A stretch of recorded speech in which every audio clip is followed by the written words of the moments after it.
বাংলাদেশে এই মুহূর্তে পরিস্থিতি অত্যন্ত জটিল হয়েছে এবং বাংলাদেশের পরিস্থিতি নিয়েই উদ্বিগ্ন রয়েছেন মুখ্যমন্ত্রী মমতা বন্দ্যোপাধ্যায়।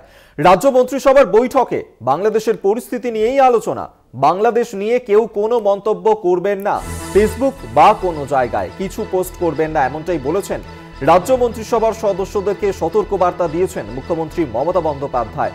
আপনারা জানেন যে আজই বাংলাদেশ ছেড়েছেন প্রধানমন্ত্রী শেখ হাসিনা, পদ থেকেও ইস্তফা দিয়েছেন তিনি। এই মুহূর্তে বাংলাদেশে অন্তর্বর্তীকালীন সরকার গঠন করা হতে চলেছে এবং বাংলাদেশের এই যে পরিস্থিতি তা নিয়ে উদ্বিগ্ন রয়েছেন মুখ্যমন্ত্রী মমতা বন্দ্যোপাধ্যায়। রাজ্য মন্ত্রিসভার বৈঠকে বাংলাদেশের পরিস্থিতি নিয়ে আলোচনায় আজকে মুখ্যমন্ত্রী তিনি বলেছেন যে বাংলাদেশ নিয়ে কেউ কোনো মন্তব্য করবেন না, ফেসবুক বা কোনো জায়গায় কিছু পোস্ট করবেন না। রাজ্য মন্ত্রিসভার সদস্যদেরকে সতর্কবার্তা দিয়েছেন মুখ্যমন্ত্রী মমতা বন্দ্যোপাধ্যায়। বিশেষ প্রতিনিধি দীপ্তিমান ভট্টাচার্য এই মুহূর্তে আমাদের সঙ্গে টেলিফোনে রয়েছেন। দীপ্তিমান, বাংলাদেশের যে সংকটজনক পরিস্থিতি এবার তা নিয়েই উদ্বেগ প্রকাশ করেছেন মুখ্যমন্ত্রী, বেশ কিছু সতর্কবার্তা দিয়েছেন তিনি, কি বলেছেন?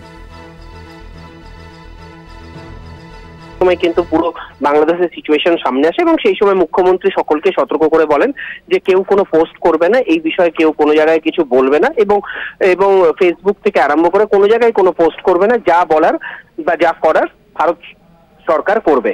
অর্থাৎ ফেসবুক এবং কোনো জায়গা থেকে কোনো পোস্ট করা থেকে বিরত থাকতেই কিন্তু বলেছেন মুখ্যমন্ত্রী মমতা বন্দ্যোপাধ্যায়।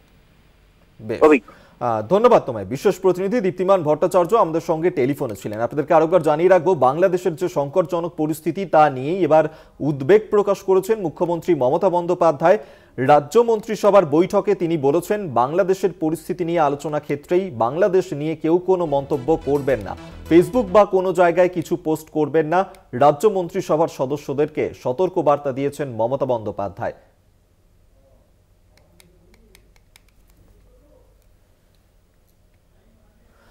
বাংলাদেশে অন্তর্বর্তীকালীন সরকার এই মুহূর্তে গঠন করা হতে চলেছে এবং আজই পদত্যাগ করেছেন শেখ হাসিনা, বাংলাদেশ ছেড়েছেন তিনি। সেই মুহূর্তের ছবি আপনাদেরকে দেখাচ্ছি যে একদিকে বাংলাদেশে অগ্নিগর্ভ পরিস্থিতি, বিভিন্ন জায়গায় আগুন ধরিয়ে দেওয়া হয়েছে, আন্দোলনকারীরা আগুন ধরিয়ে দেয়, যে উত্তপ্ত পরিস্থিতির ছবি তুলে ধরছি। পাশাপাশি আপনাদেরকে দেখাচ্ছি যে সেই মুহূর্তের ছবি যে মুহূর্তে সামরিক হেলিকপ্টারে করে প্রধানমন্ত্রী শেখ হাসিনা এবং তার বোন তারা দুজনেই আজকে দেশ ছেড়েছেন।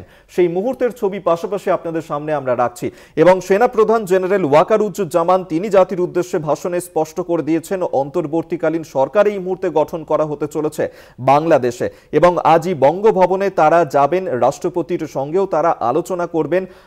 অন্তর্বর্তী সরকার গঠনের ব্যাপারেই বিস্তারিত আলোচনা হবে সেখানে। ছাত্রদেরকে শান্ত হওয়ারও পরামর্শ দিয়েছেন সেনা প্রধান।